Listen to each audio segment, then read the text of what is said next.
One of the prime ideas behind this channel is variety. I think the best reviewers are ones who experience all types of games, to see the strengths and weaknesses to match the games to the type of players who would enjoy it. And even after all these years, I haven't reviewed an auto battler game. Until today. Supernova Tactics comes out today, August 1st, 2022, on the PC, specifically Steam, for the price of $14.99. It's an auto battler through and through, but it has its own quirks to separate it from others in the genre. But before I begin this review, this game was obtained via Woovit and the developer for the purposes of video creation and review. That won't change my opinion of the game in the end, but you should know that because of FTC guidelines, as well as the whole morals thing, you know? Now normally I would have an edited video together, but with an auto battler I think it's important to show the entire cycle and do a sample run of the game. In this case, I will be playing the classic mode and hard difficulty. Now, there are 3 difficulty levels and 2 different modes, but I'll get to the details of what are behind them in a little bit. In order to win in Supernova Tactics, you have to promote a series of units to Elite Level 3. They are randomly chosen at the start of a match and include different tiers in terms of common, uncommon, rare, and legendary units. Now, each match starts in the same way. You start with 1 unit, your general, and you select an item. Items are buffs for your team, whether it be the entire team with a passive buff for like the swift mobilization there, or a specific unit like the life force of Paraxis being given to the general. For this run, I choose the swift mobilization because I want a little bit faster attack speed. And it's one of the ways that I can form my team in terms of the strategy that I will go about things with. So at the start of each round, you're given a little bit of gold and some units to pick from in terms of your army. Each of these units have different strengths and weaknesses. Some are more DPS focused, some are balanced, some are tricksters, some are tanks. And you have to use a series of units in order to defeat your enemy. In this case, I buy a QT 3.14 and place it on the field. Now, I can buy multiple of them, but it doesn't give me multiple copies of the same unit. Buying multiple may actually increase the star level of the unit. Right now, it's star level 1, I've bought 2. But if I buy a third, as you can see on the screen here, it will actually improve to star level 2 and promote to elite level 1 because it's one of the things I need for a victory condition. Each unit has a rarity type. You have common at gray, blue is rare, uncommon is green, and legendary is orange. And an uncommon unit at its base, for example, will generally be more powerful than a common unit. But if you improve a common unit with the star rating, a level 2 star rating common unit will generally be better than a uncommon unit, and maybe even some rare units. Each of the rarities cost a different type of gold. Commons are 1, greens are 2, rares are 3, legendaries are 5. So you have to pick which units you want, and there is a very good use of the gold in this game and the balance of the options that you have with it without making it overly complicated. So for example, the item that I have, I can improve it with the gold, and that makes a lot of sense in this case. I don't like the units that are listed here, and I'd rather just improve the team that I have right now. But sometimes it doesn't make sense to just improve my items. Sometimes I do need to get those units, so I'll buy some that I may not want, or I'll regenerate the board by refreshing it by paying a little gold. In the early game, it can be very difficult in the first couple of runs to understand how to shape your team.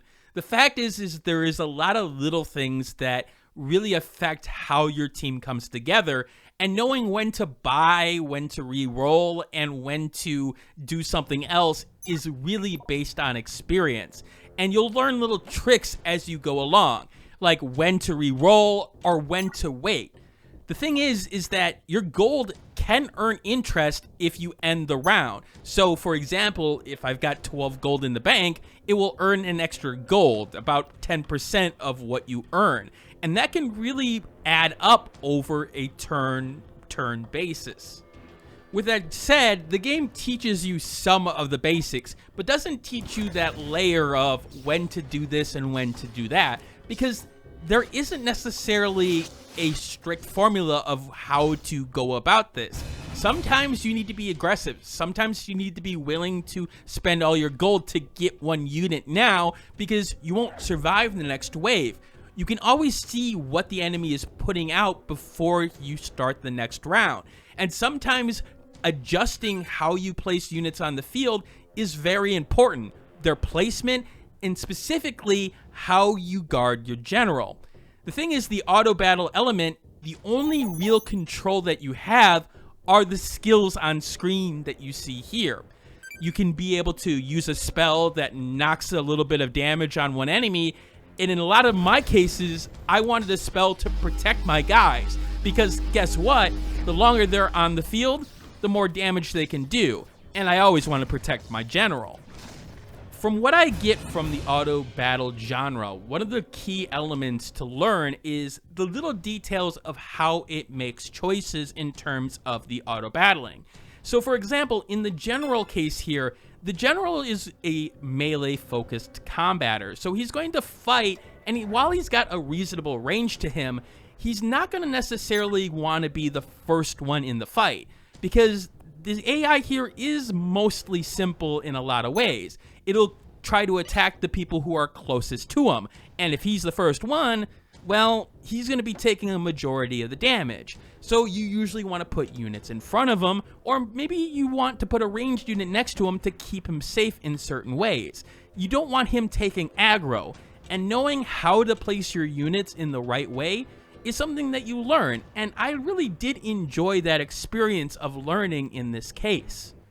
But of course, there's going to be a luck factor here in terms of the roll, the dice of the units on the left here, but there's also the abilities in question. Each unit has an ability that is generated by attacking, so they attack the enemy, they gain a little mana, and once they gain a full mana bar, their ability will go off if they have one. And those abilities can be pretty powerful. Some can stun, some can draw all aggro in terms of everybody on the field, and some can heal, like the general. And those abilities can be pretty powerful. The legendary battle mage, for example, in this game has an ability that can throw down like a meteor storm or some kind of really big fireball, and it could actually take your general out in, one big hit if he's at like 60%, 70% health, depending on what star level he's at.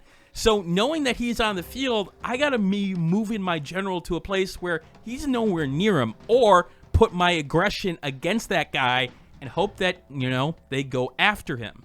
And there is a little bit of chaos that develops from that in a good way. You don't want things to be 100% predictable in an auto battler. Yes, it's a game of chess, but the AI is going to make specific moves against you, and sometimes you want a little bit of randomization, especially with the repetition that this game has. One of the other big ways that the game does change things up is the fact of the randomization and your actual monster types. So on the right side of the screen, you will notice that it says Bulwark and General, and now it's got a bunch of, grayed out types. Each of your units has two types. As you can see on the left there, for example, you've got a Wyan that has a Mercenary and a Mime type. These types can be used in the different active units to give your units buffs. So for example, the Bulwark, I have two units that are Bulwark right now, and the buff that it gives to the team is +7 armor, which is great. More armor means more defense points for me to take some of that damage. But Bulwark units in particular get 3 times that for those buffs. So any Bulwark unit will get +21 armor. And this is the way that the game tries to balance the different units and not necessarily make you choose the same unit every time. The thing is, the victory condition. Those units also get additional buffs when you get 3, 6, and 9 units of that particular unit. It could be extra damage, it could be more mana, so on and so forth. And combining them with the actual types will make you choose units that maybe you wouldn't necessarily choose in a lot of different cases just straight up, but in that specific scenario with the victory conditions and the units that were available to you, it makes sense for right now. And sometimes you'll switch out units that are doing great just because you are facing a unit that, well, maybe you need a little bit more damage, or you need that armor points and that buff from those armor points. And this is what the game, I think, does the best. When you're forced to make these decisions to choose between the different elite levels in terms of the lower levels that you've bought 9 units for, or maybe more rarer units, and the different types and abilities and everything like that, it does a great job of balancing all these different units in a lot of ways. Not one unit, well, I don't want to say not one unit stands out, but most units are relatively good in terms of compared to other units. There are exceptions to this rule, which I will get to in a little bit, but for the most part, there's a good balance here.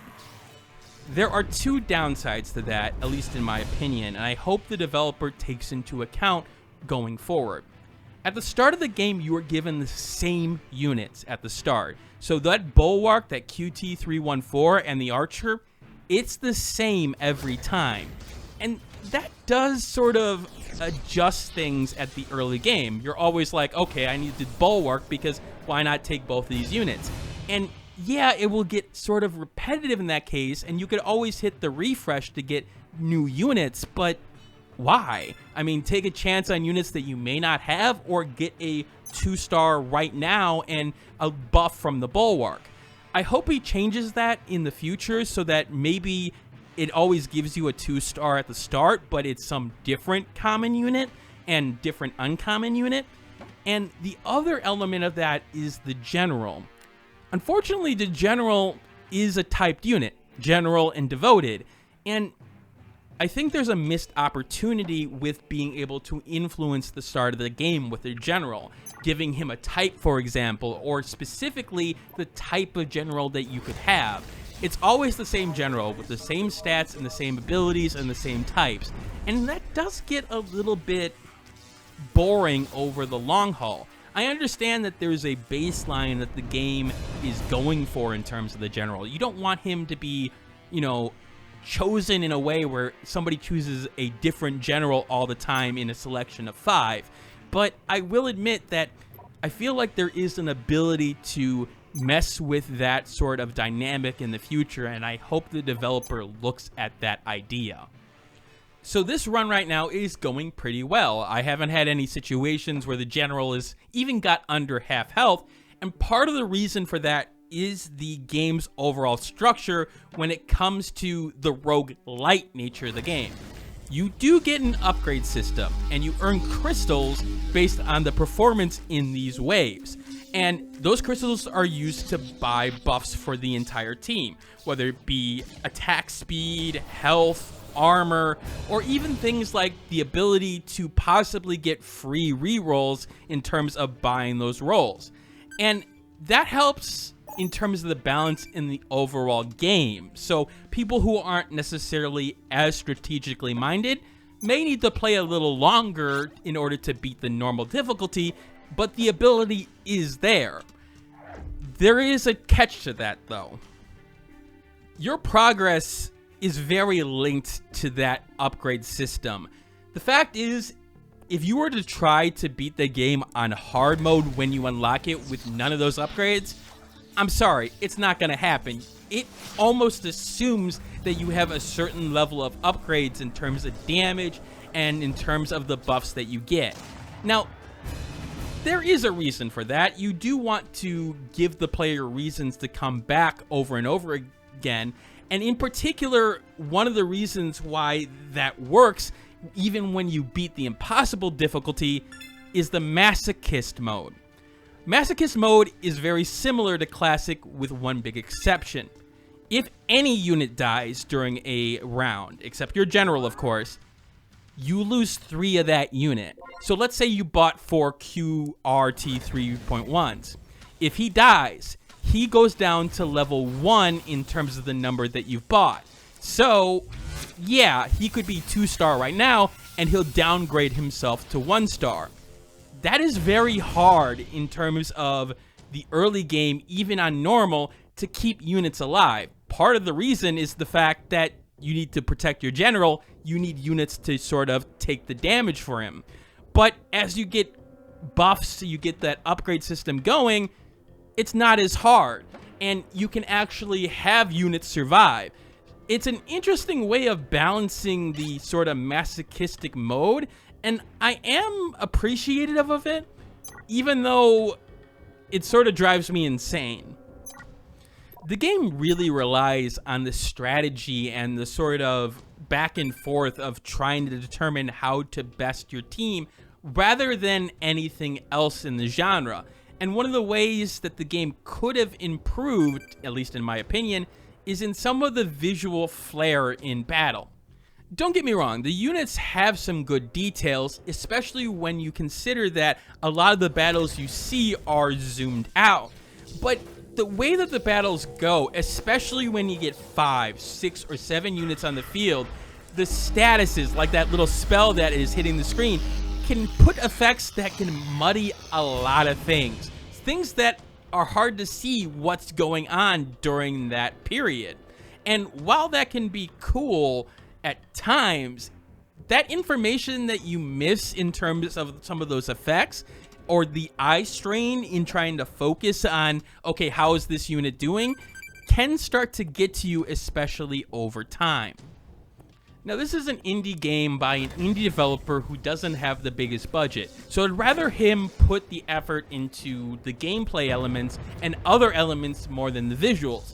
But I'm saying that for those who may be more visually focused and really need that visuals to really sell you on the experience, this game isn't going to come through for you. If the footage on the screen seems lackluster, yeah, it's not going to bring you the joy that you would want. So what is the biggest negative of the game? Because I've said pretty positive things. Yeah, the balance over time may not necessarily be for everyone, and the game may not be for everyone. Those who don't like auto battlers aren't going to find something here that is really going to change their minds, even with the general mechanic. But the biggest problem the game has are the little things that happen with the UI and the usability of the UI, and specifically the lack of keyboard binds and just general quality of life elements. What I mean by that is, well, let's give an example.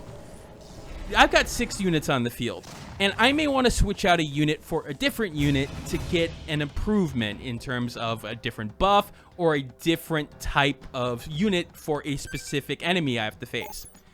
In order to switch him, I have to drag that unit to its slot in the overall menu when I bring it up, which is with the B key on the keyboard. The thing is, I have to move it to its exact spot on that list. So I can't just drag it in that general area. I have to move it to that specific location where you see that like light blue outline of the units that are on the field right now. That can get annoying, especially because it's rather precise about how it accepts the units that you put back. So smaller units, like circular units that may be smaller than everyone else, it can take 2 or 3 attempts to drag it over if you are inaccurate with placing it back. And I feel like keybinds or some way of controlling it via more of an automated system would make a lot of sense there.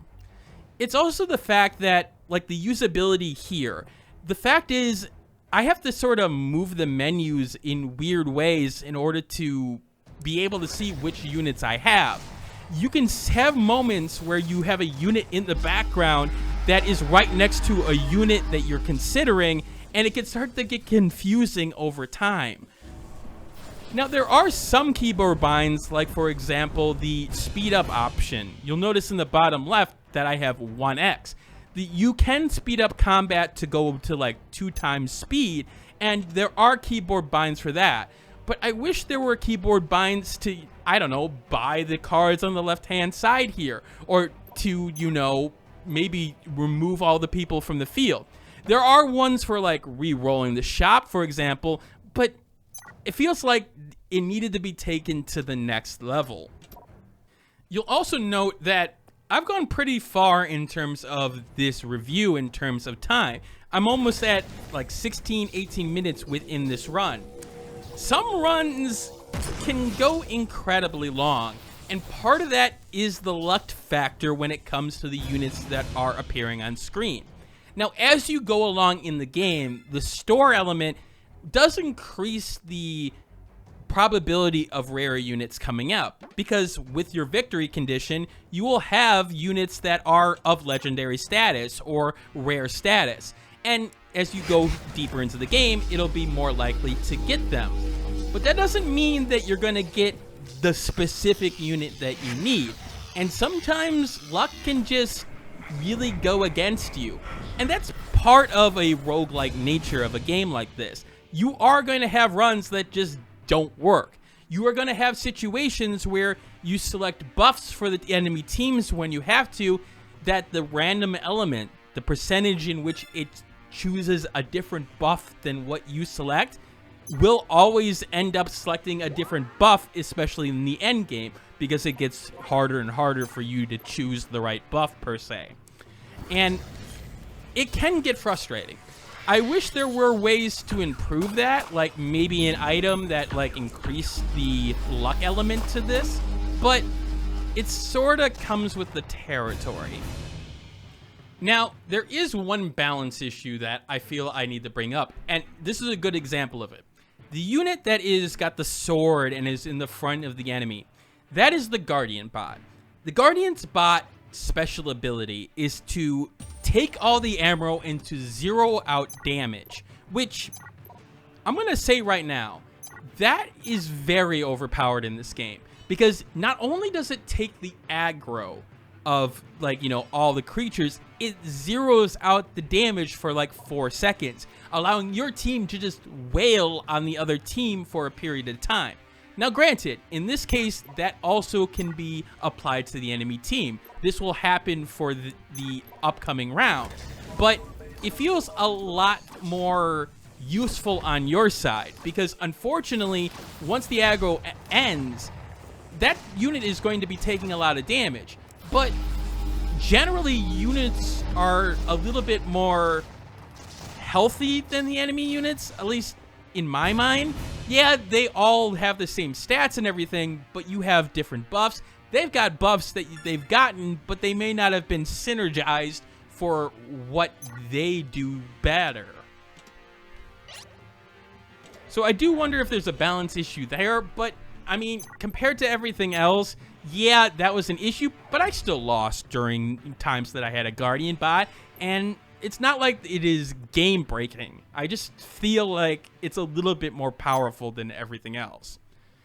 As to music, it's there. I mean, the fact of the matter is, this is the perfect type of game to put on something else in the background, you know, watch a video, watch a movie, and, you know, pay attention to it somewhat on each round start. But other than that, you are just, you know, paying attention to other things. You're still enjoying the game and the strategy, but the music, it's not a central part of the experience, and it's not trying to be. The sound design, on the other hand, I do feel it does some things okay and some things not as much. When battle is going on, I feel like there is a lack of sound. You see this especially in the mid and late game. When spells are cast, you'll hear the spell cast, but the sort of battles between individual units, it's hard to distinguish what's going on. Like, even if you try to focus on, you know, one unit, you're not going to hear it. You're going to hear just sort of chaos in general. And for the chaos here, it feels like it's missing something in terms of impact. And there are moments that will stand out in the big picture. When the Guardian bot uses ability, he says, all your base belong to us. Of course, the famous meme. But that moment actually stands out because it sort of draws your attention. You're like, oh yeah, he's doing it. And I wish the game had more of that.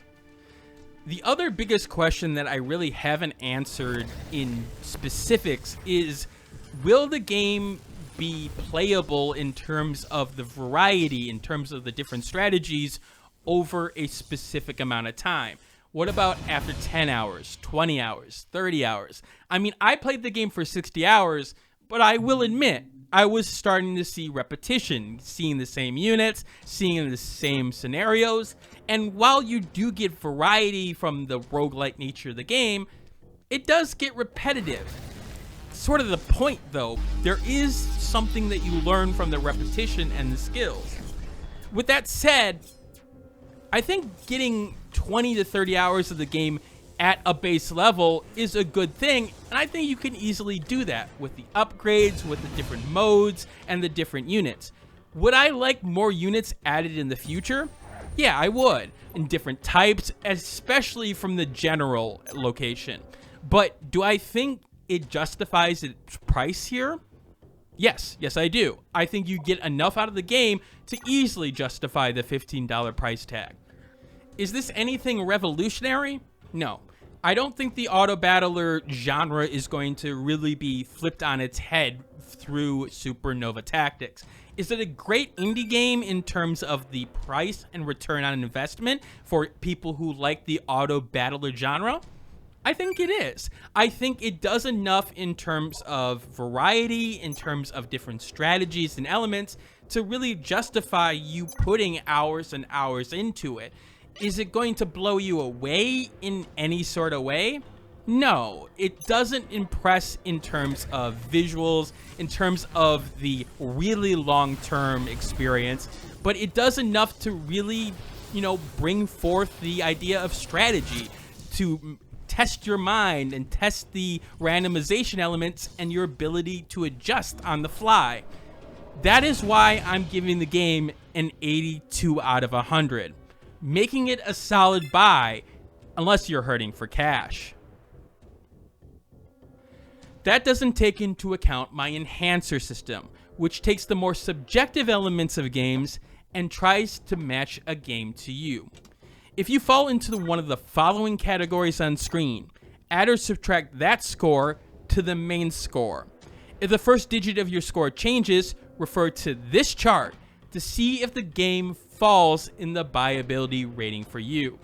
As you can see, this game does have a range in terms of buyability. Some people will really enjoy it. Some people will really like the experience and the strategy. And some will absolutely hate it. This isn't going to change the idea of an auto battler for people who don't like it. It's just not. Now, even with the longer review, I know that some of you, especially those who are of the genre, who love the genre and want to find the next one, will have a lot of questions that may not have been answered in this review. You can leave them in the comments section below, or you can ask me directly on my Discord, which is again in the description below. I do ask that if you found this video helpful to hit that like button or share the review with a friend, or to upvote the Steam review that associated with this review, because, well, a little bit more visibility means a little bit more visibility for the game, and I believe this game does a reasonable job and is worth the price of admission. Finally, I want to thank my audience in general in terms of patience for the last month. I know that I try to get a review out every 2 weeks, and there was about a 4-week gap in the last little bit of time. Not the last review, but the review before that. I did unfortunately get COVID over the last week, which made things a little bit more difficult when it came to finishing reviews.